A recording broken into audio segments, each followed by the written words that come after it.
And then John, in the first chapter of his book, confirms what Jesus would later say in the third chapter when he writes, "But as many as received him, to them he gave the right to become children of God, to those who believe in his name, who were born not of blood, nor of the will of the flesh, nor of the will of man, but of God." So anyway, you understand that Jesus said that you must be born again. John confirms that, and so it's something that we will talk about a little bit at the end of this speech. But for now, I'd like to read you my text verse, which is Genesis 9:6. Well, I'll tell you what, before I read that, I'd like to let you know that I went in and there are no Capitol Police in the office, so I didn't ask if I could do this. So if they come out and say I can't do this, it's because you understand that there was just nobody around to ask. So here I am standing on the Capitol grounds saying this right in front of the steps itself. And anyway, the text verse for today is Genesis 9:6. "Whoever sheds the blood of man, by man shall his blood be shed, for in the image of God has God made man." Now this is an important one to me because I'm thinking specifically about that psycho major in the United States Army, Major Hassan, the Muslim infidel that shot all of the people in the, at Fort Hood, I believe it was, in Texas. And he has shed blood. There are plenty of witnesses to what he did, and what he did is inexcusable. And yet they're trying to downplay the fact that he did it in the name of Islam. They're trying to downplay the fact that he is a terrorist and that he is a not worthy of living, and or that he is worthy of living when he's not. He has shed man's blood, and by man's blood shall his blood be shed. And by holding justice and executing this criminal, this disgusting person, we are condoning what he has done. We cannot allow this in this nation, and I'm going to build my defense of that based on the following verses. "You shall not murder," Exodus 20:13, and Deuteronomy 5:17. This is the Ten Commandments. This is the fifth of the Ten Commandments. We are not to murder. Now, understand, and everybody knows this, that the law is set aside in Christ. This person claims to be a Muslim. He's not a regenerate Christian. He is under the law, and the law says that if you shed man's blood, if you murder, then your life is forfeit. It is a life for a life, and this man's life should be forfeit. We shouldn't be dithering around with this and giving him some long and expensive trial. We should take notes and take him out and execute him and be done with it. That's what we should be doing. "If men who are fighting hit a pregnant woman and she gives birth prematurely, but there is no serious injury, the offender must be fined whatever the woman's husband demands and the court allows. But if there is serious injury, you are to take life for life, eye for eye, tooth for tooth, hand for hand, foot for foot, burn for burn, wound for wound, bruise for bruise." This is known as, I may get the Latin wrong, the lex talionis, which is retribution. You do this and you deserve this. And this is actually a protection. If somebody does something, they're not to be given a greater sentence than what was meted out to them. But understand that if he committed murder, then he is to be murdered. Understand that this is also a case for no abortion, because if a child is aborted, and because of a person striking that child in whatever way, whether it's abortion or whether it's somebody physically hitting her or whatever, it says that it is a life for a life. And we are not to be doing this, what we are committing abortion in this country. A person is attacking an innocent child in the womb of its mother, it's dying, and every single person that commits abortions or is actively engaged in abortion is committing murder. Furthermore, if somebody votes for abortion or supports it in a legislative act, then it is condoning murder. And the people that vote for the person that is doing that are culpable in the murder. So I want to just throw that in as a side note. But children are created in God's image. It's made clear in this passage, and therefore we are not to be aborting children.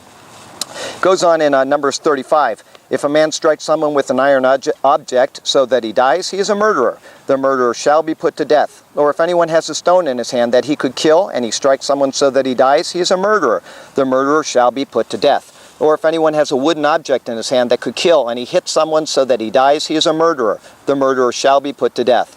The avenger of blood shall put the murderer to death when he meets him. He shall put him to death. If anyone with malice aforethought shoves another or throws something at him intentionally so that he dies, or if in hostility he hits him with his fist so that he dies, that person shall be put to death. He is a murderer. The avenger of blood shall put the murderer to death when he meets him." And I'd like to add in that there's nothing different between hitting somebody with an iron object and shooting them with a pistol, as this psychotic Major Hassan did. He needs to be put to death. That's all there is to it. We need to get this guy out of our society. It says basically that if some people argue that capital punishment is an ineffective deterrent to crime. And I'd like to say that if you have put somebody that has committed a capital crime to death, they are not going to commit any more crimes. It is an effective deterrent. It is a great deterrent, and we need to take these people that are doing these things, shedding man's blood, man created in God's image, we need to shed their blood by putting them to death and purging the land of the guilt that we have because of these psychotic people. Anyone who kills a person is to be put to death as a murderer, only on the testimony of witnesses. But no one is to be put to death on the testimony of only one witness. Well, there were plenty of witnesses to what this guy did. They probably have it on film from something in the cafeteria or wherever this guy did it. But there are plenty of witnesses. They should have taken him out. They should have debriefed him. I don't care if he was tortured or not. It makes no difference to me. They need to put this psychotic person to death. And that's biblical. Do not accept a ransom for the life of a murderer who deserves to die. He surely must be put to death. There is no ransom for somebody that sheds blood in the Bible.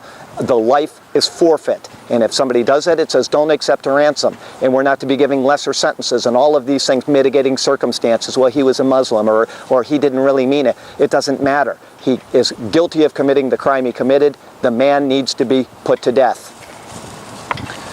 Do not pollute the land where you are. Bloodshed pollutes the land, and atonement cannot be made for the land on which blood has been shed, except by the blood of the one who shed it. That is as absolutely crystal clear as you could make it. The land cannot be atoned for when blood is shed on it, except by the blood of the person who committed the crime.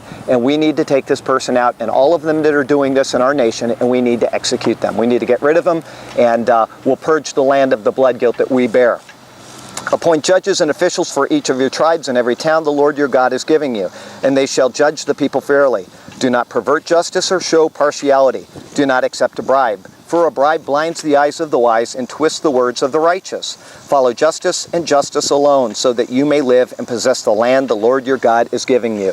Now this person denied all of these other people of their right to life that he killed, and he denied them the justice that they are due in a society. And by allowing him to continue on with all kinds of appeals and with all kinds of psychotic evaluations and all this stuff, we are denying the dead their justice, and we are denying the society the justice of getting rid of this person which has done this. And we need to get rid of anybody that commits such acts. You know, it is absolutely disgusting how this has gone on and on and on, and the media is silent on it. Everybody's forgotten about this guy, and it was only a few months ago, and yet what he has done has deprived these people of justice, of life. You must purge the evil from among you. The rest of the people will hear this and be afraid, and never again will such an evil thing be done among you. Show no pity, life for life, eye for eye, tooth for tooth, hand for hand, foot for foot. This repeats what was said earlier, but it says that we are definitely to purge the evil from among us. Anybody that has a sense about them will understand that this is evil, what he has done, and he needs to be purged from our society. Anybody that says differently is either not a Christian or doesn't understand the Bible in its fullest sense. Is that God is a God of justice and righteousness, and he expects us to do these things, and if we don't do it, then there is no atonement for the land on which that blood was shed. In the Psalms it says, "In his arrogance the wicked man hunts down the weak, who are caught in the schemes he devises. He boasts of the cravings of his heart. He blesses the greedy and reviles the Lord. In his pride the wicked does not seek him. In all his thoughts there is no room for God. His ways are always prosperous. He is haughty, and your laws are far from him. He sneers at all his enemies." Think of this. This guy is right now sneering at us, saying what a weak society we are. And all of the Muslims out there that are condoned what he did know that they can get away with it, and nothing is going to be done. We need to elect people that will not stand for Islam, not have Muslim feasts in the White House, and not be going to Muslim nations and kowtowing to these people that hate us, that want to destroy us. We need to not have these people sneering at us and laughing.